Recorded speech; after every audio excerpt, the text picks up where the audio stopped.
आयुर्वेद का बूम, पुराने खिलाड़ी, नई लड़ाइयां। इंडिया को आयुर्वेद से प्यार है। ये हमारी प्राचीन विद्या है।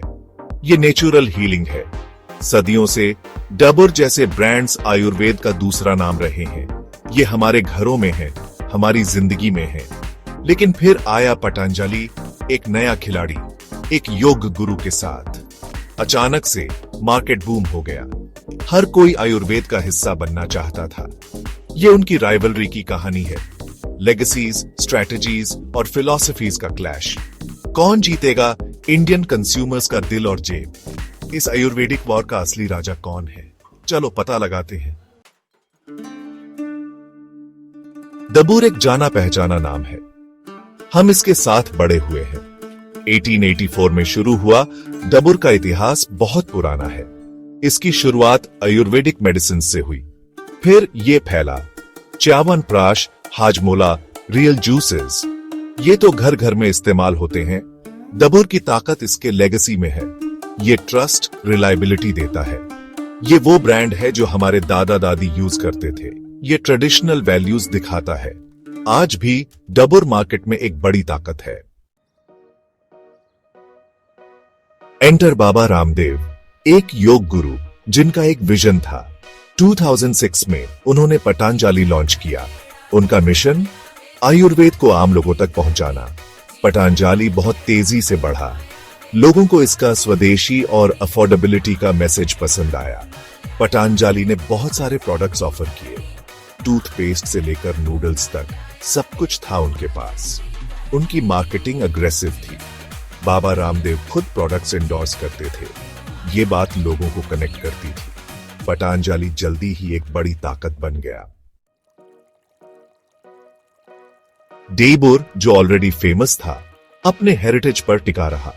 इसके एड्स ट्रेडिशन, फैमिली वैल्यूज पर जोर देते थे। वो जाने पहचाने चेहरे, सूदिंग म्यूजिक यूज करते थे।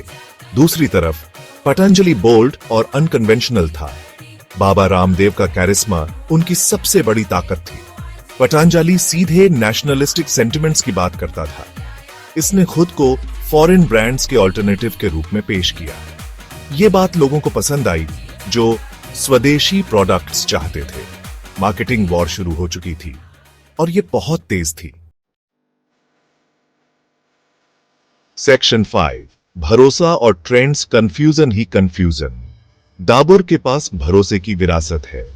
पीढ़ियों ने इसके प्रोडक्ट्स यूज किए हैं। ये क्वालिटी और एफिकेसी दिखाता है। पतंजलि अपनी तेजी से बढ़त के बावजूद लोगों के डाउट्स का सामना किया। क्या इसके प्रोडक्ट्स सच में आयुर्वेदिक थे? क्या ये सेफ थे? लेकिन पतंजलि ने ग्रोइंग हेल्थ कॉन्शियसनेस का फायदा उठाया। लोग नेचुरल ऑल्टरनेटिव्स ढूंढ रहे थे। पतंजलि ने उन्हें अट्रैक्टिव प्राइसेस पर ऑफर किया। ये बात बहुत सारे कंज्यूमर्स को पसंद आई। सेक्शन 6, पतंजलि के विवाद, छोटी मोटी बातें। पतंजलि का सफर आसान नहीं रहा। इसे कंट्रोवर्सीज का सामना करना पड़ा। मिसलीडिंग एड्स, सबस्टैंडर्ड प्रोडक्ट्स के एलिगेशंस सामने आए। कुछ लोगों ने बाबा रामदेव के बिजनेस प्रैक्टिसेस पर सवाल उठाए। इन कंट्रोवर्सीज ने पतंजलि की इमेज को नुकसान पहुंचाया।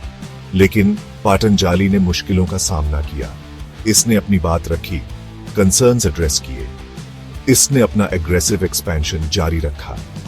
कंट्रोवर्सीज नुकसानदेह होते हुए भी पतंजलि की ग्रोथ को नहीं रोक पाई।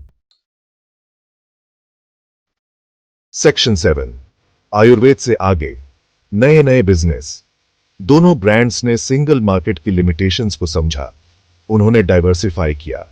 डाबर ने अपना एफएमसीजी पोर्टफोलियो एक्सपैंड किया। यह पर्सनल केयर, फूड प्रोडक्ट्स में गया। पतंजलि ने भी यही किया। ये अपैरल, डेयरी जैसे कैटेगरीज में एंटर हुआ। ये डाइवर्सिफिकेशन स्ट्रेटेजिक था। इसने सिंगल सेक्टर पर उनकी डिपेंडेंस कम की। इसने उन्हें न्यू कस्टमर बेसिस तक पहुंचने दिया। कंपटीशन, जो पहले सिर्फ आयुर्वेदा तक लिमिटेड थी, अब मल्टीपल डोमेन्स में फैल गई।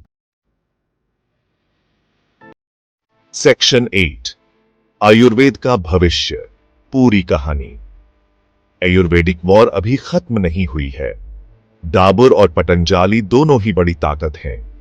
ये आयुर्वेद का भविष्य बना रहे हैं। उनकी राइवलरी से कंज्यूमर्स को फायदा हुआ है। इससे इनोवेशन, कंपेटिटिव प्राइसिंग हुई है। दोनों ब्रांड्स के लिए चैलेंज ऑथेंटिसिटी मेंटेन करना है। कंज्यूमर्स अब ज्यादा समझदार हो रहे हैं। उन्हें क्वालिटी, एफिकेसी और ट्रांसपेरेंसी चाहिए। जो ब्रांड इन पैरामीटर्स पर डिलीवर कर पाएगा वही जीतेगा। सेक्शन 9, असली राजा, आपकी पसंद, आपकी सेहत। तो आयुर्वेदिक वॉर का असली राजा कौन है? इसका कोई आसान जवाब नहीं है। डाबर और पतंजलि दोनों की अपनी स्ट्रेंथ्स और वीकनेसेस हैं। चॉइस आखिर में कंज्यूमर के हाथ में है। क्या आपको डाबर का लेगेसी और ट्रस्ट पसंद है, या पतंजलि का एग्रेसिव अप्रोच और अफोर्डेबिलिटी आपको अट्रैक्ट करता है?